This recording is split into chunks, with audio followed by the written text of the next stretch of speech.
And we're back. You're listening to the Talking Boxing with Billy C show. Glad you could join us. And if you haven't gotten a copy of my book yet, what are you waiting for, man? Check it out, www.billycboxing.com, and go into the book club section to get yourself a signed copy, or just go up to amazon.com and get yourself a copy right now, or Barnes & Noble, whatever you prefer. Either way, you can get it. Tom Molyneux, From Bondage to Baddest Man on the Planet. It's available right now. It's a great read. I recommend it for everybody, not just boxing fans. Well, it's that time again. Blast from the past. We shine the spotlight again on fighters from years past. Marciano, top-ranking heavyweight. Joe Louis is the leading contender. Joe Frazier with a left hook. Good right hand thrown by Foreman that time. Look at that left hook. Belt that goes to Ray Mancini. It's Blast from the Past on Talkin' Boxing.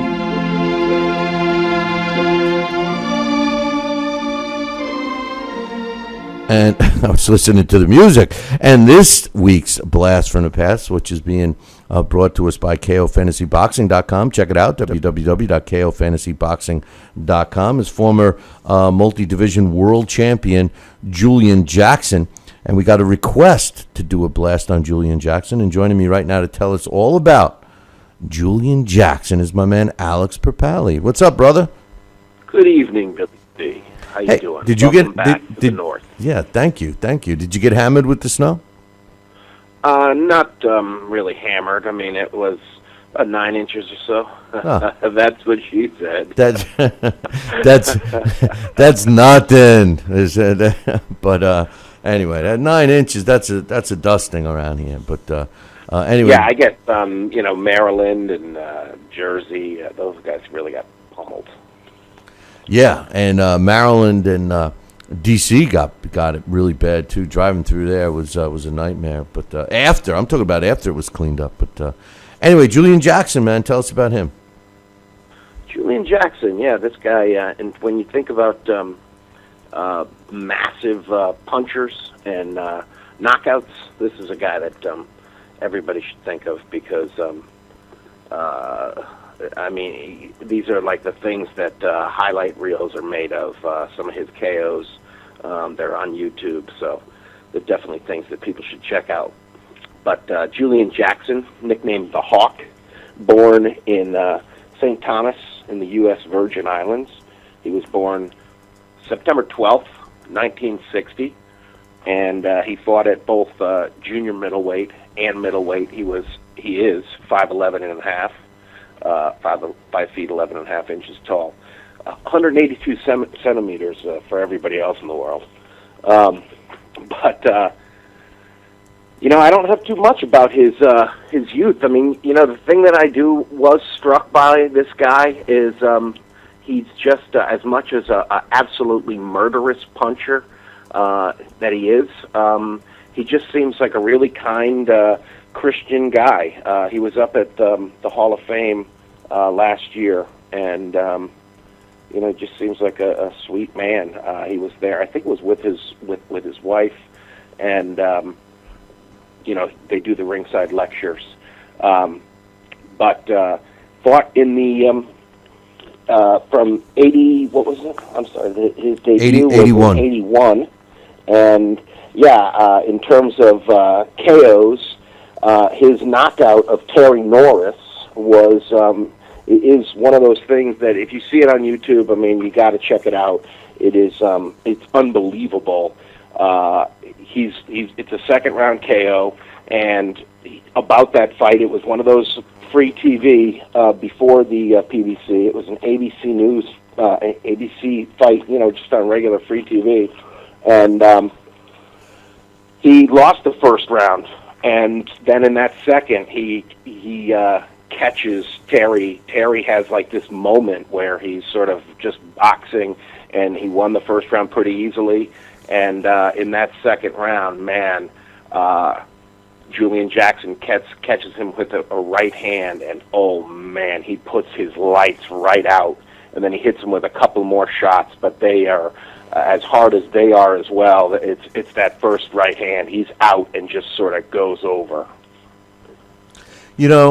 a lot of people say that that fight could have been the beginning of the end for Norris, because in some of his issues that he's subsequently have gone through. Yeah, I mean, it could be. I mean, it's you do wonder if how that's the thing about boxing that's amazing, is that you do see some punchers that you wonder, how does the human skull take that? And Jackson is one of those punchers that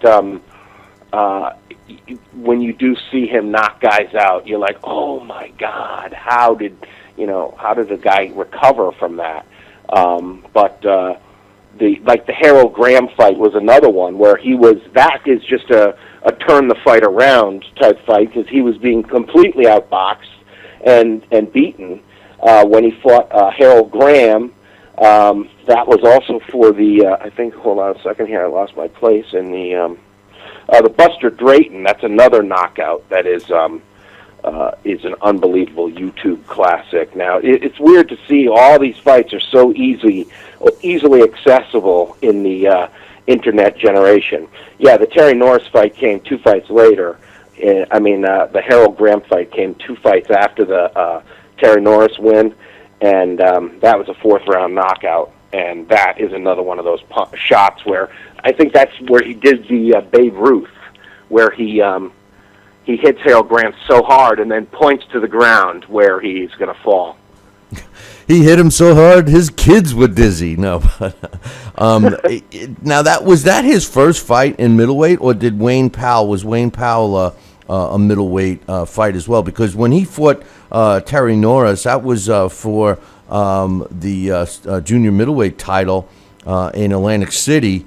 He fought John McClendon after that. Maybe that was when he switched over to middleweight, because that kind of looks like let me check out the middleweight division, followed by Wayne Powell, and then, of course, fighting for the vacant WBC title against Graham in November of 1990. Yeah, I think the Norris fight was the last fight at junior middle, because you're right, McClendon, he's up at 157, and then the Harold Graham he's at 160. That is not the fight where the Harold Graham knockout is not the one where he points. I'm sorry, but that is some of these knockouts, and the Harold Graham is one of them. You wonder why the ref is even counting. He's just standing over a guy who's clearly out of it and not going to be moving at all. So why count? Exactly. We see some of that. You see some of those knockouts now when the referee walks over and just waves his hands like no sense in counting. And other times. But then again, back in the day, especially with these blasts from the past, how many times have we seen fighters that you could presume they're finished, and all of a sudden they get up? I remember. My man Earnie Shavers telling the story about when he fought Larry Holmes, and if you watch that video, nobody thought Larry Holmes was going to get up. Today they probably waved that fight off, and he was laying there not even moving, for a few of those seconds that were counting, and all of a sudden he lifts himself up, and he ends up winning by knockout. So you never know. Yeah, it's true. I mean, that's the thing that you watch boxing long enough, you see that you're right. It's every case is different, and so you kind of got to look at every guy. And there's because he sort of lived by the sword, died by the sword. Jackson is lived by the knockout, died by the knockout, because he is somebody who, in his big win, his big defeats, he was knocked out as well. And he did have that power to turn fights right around with his KOs, and it happened to him a few times as well. It was actually the Buster Drayton knockout where he points to the ground like Babe Ruth pointed into the stands, with the home run. Yeah. Which a lot of people say is not even true, but anyway, Yeah, it's a fable, right, or a legend. Yeah. It's like when people a lot of times big sporting events, people will say I was there, and there was 10 people there. All of a sudden there's 50 million people there after the event. But when I look at this guy's career, And it's a shame because you never really think of the 1990s as being an era that was filled with really good middleweights. I mean, we're always talking about the 80s being the last great era of boxing, and we fast forward to maybe even today, starting to come back a little bit. But the 90s seem to be, at least now, a forgotten era. I mean, we had a prime Roy Jones Jr., we had Evander Holyfield, an aging Mike Tyson, etc. But the middleweights are never really discussed. But when you think about it, and when I was looking over Julian Jackson for this segment, and I start seeing the guys that he fought, and the guys that were around, we're talking about junior middleweight with Terry Norris. He would eventually move up, but John McClendon, I'm sorry, who was the fighter that? Yeah, wasn't it John? Let me just see real quick. Who was Gerald the McClellan? guy? McClellan, right? Gerald McClellan. That fight, he destroys McClellan. McClellan goes in and fights Nigel Benn, and we all know the story after that. No, McClellan destroyed him. Right. That's right. Yes. Right. Right. And Nigel Benn is. No, Gerald McClellan destroyed Julian Jackson, but Gerald McClellan got destroyed by Nigel Benn. Correct. Right. Correct. Right. But he beat Jackson twice, and that's a good example of what I meant by him living by the sword, living by the knockout, dying by the knockout, because that was the same thing that happened to him when he fought Mike McCallum. But he's one of those guys that he was in great shootout type fights. Those fights with and I think that it's kind of does suggest something that doesn't surprise me when I did the simulations on the title bout championship boxing game, because I think he matched up well with guys, and he matched up. That's one of the things that those fights with Gerald McClellan are really good fights, and he gets stopped in the rematch in one round with a punch, a left hook to the body that the Showtime announcers, because that fight's on YouTube as well, they kind of didn't really see the beauty of that body shot. At least they didn't catch it in their replays. They didn't show it enough in the clips that I saw. Maybe they did later in the broadcast, but they only show a few minutes of it on YouTube. Man, he hits him with a straight right. When they fought that rematch, he catches him with a straight right about 30 seconds into the fight, and Jackson is badly, badly hurt. But he doesn't go down. He covers up, goes into a shell, and McClellan just opens up on him. Gerald McClellan was a really good fighter. He was Roy Jones's rival. I think that they were probably headed towards a big showdown at some point, if not for what happened with Nigel Benn. But that knockout that McClellan scores, those are great fights too. I'll post them in all the social media, because even when he lost, Julian Jackson was in some great fights. Well, Dennis Milton was another good one. Thomas Tate was another good fighter. I mean, that he had a fight. His nemesis was Gerald McClellan, and also Mike McCallum. He didn't do too well with, but this guy was around when you could make a strong case for it being a really solid era for the middleweight division, and Julian Jackson definitely held his own. I mean, for his career, of 55 wins, 49 by knockout, 80% knockout ratio. I mean, that's pretty high. Yeah, I mean, I think that he's one of those guys that gives the junior middleweight division a little bit of credibility there. I mean, I think that he definitely. It was Inchal Beck that he ends up winning the title from after McCallum moved up. And then he did defend it a few times, Buster Drayton, but he was not. I mean, he unfortunately came around. One of the things that was his own unfortunate thing that happened to him is he suffered an attached retina. So that was something that it seemed like it was going to cut his career short. But he was able to return from that. And actually, one of his fights, that fight with Harold Graham, was held in Spain, in part because it was going to be held in the UK, but they had rules about fighters who had restorative eye surgery, and I guess they wouldn't let that fight go on, but they did let it go on in Spain. And if you look at his career, it continued even after that. Sugar Ray Leonard helped everyone with detached retinas because after him, now, I mean, they get it.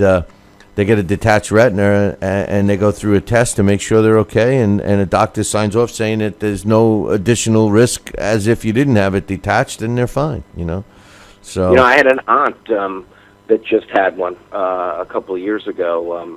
She just woke up with it. It sounded real scary. Yeah, how do you just wake up? I thought wow. Yeah, I mean, she said it was almost like a curtain because she could see a little bit of light, I think, like at the top of the eye, but it was almost like a curtain was pulled, and that's literally the retina has sort of drooped off the back of your eye. Julian Jackson, how good was he? Well, in 1992, the Ring magazine rated him as the number one middleweight in the world.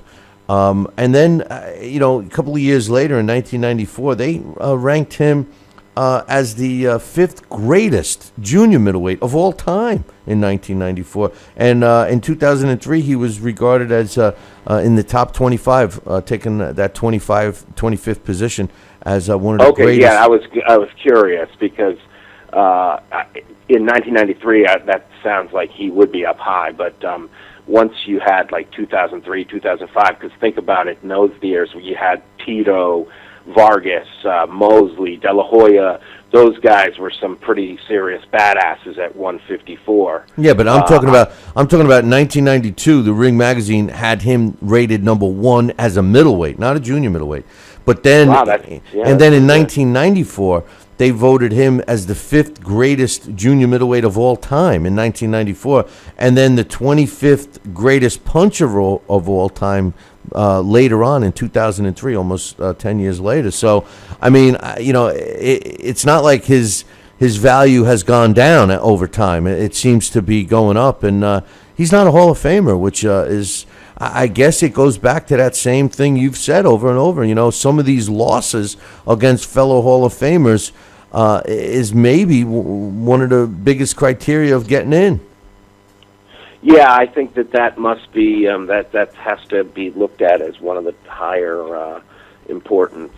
I do think that Terry Norris did get in a couple of years ago, right?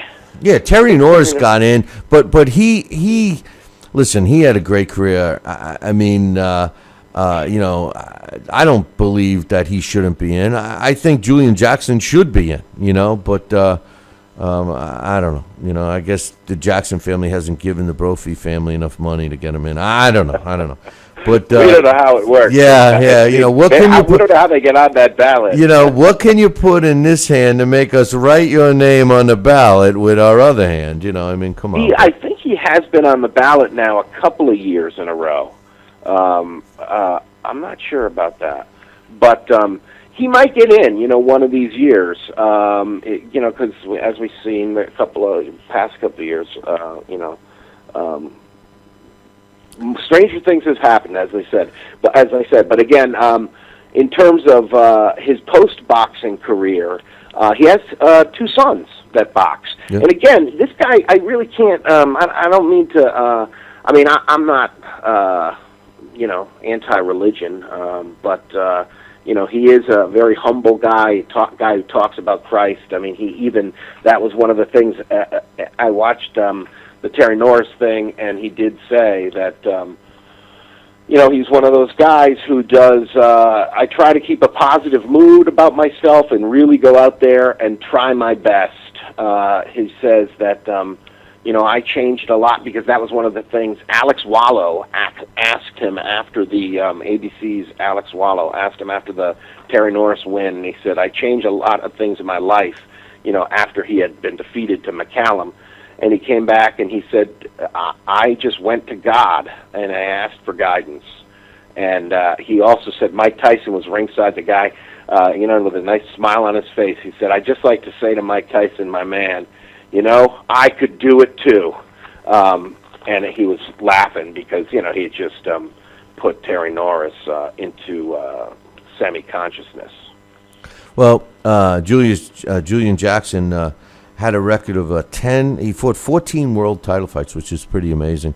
10-4 with 9 knockouts in world title fights. Here's an interesting stat that I'm actually going to throw up about. Everybody's always talking about John Ruiz. Julian Jackson had a record of 4 wins and 5 losses, 9 fights against former, current, and future world titleists. What makes it, and I always remember this stat that I was told about John Ruiz. Everybody always says what a bum he was and everything else. But his last 15 fights, I believe 13 of them were against current or former world champions or number 1 ranked contenders. That's pretty amazing when we're talking about a guy that should be in the Hall of Fame in Julian Jackson, and his overall record was 4-5 in 9 fights. So people always like to discredit John Ruiz, but he did fight a lot of tough fights. There's no question about it. But anyway, this is about Julian Jackson, title bout championship. Who'd you put him in with? Okay, so I put him in. Okay, Jim. Okay. So I put him in against the number 1 guys according to the Billy C. Boxing rankings at 154 pounds and 160 pounds, both divisions that Julian Jackson fought at in his prime. And what did the title bout championship boxing game say?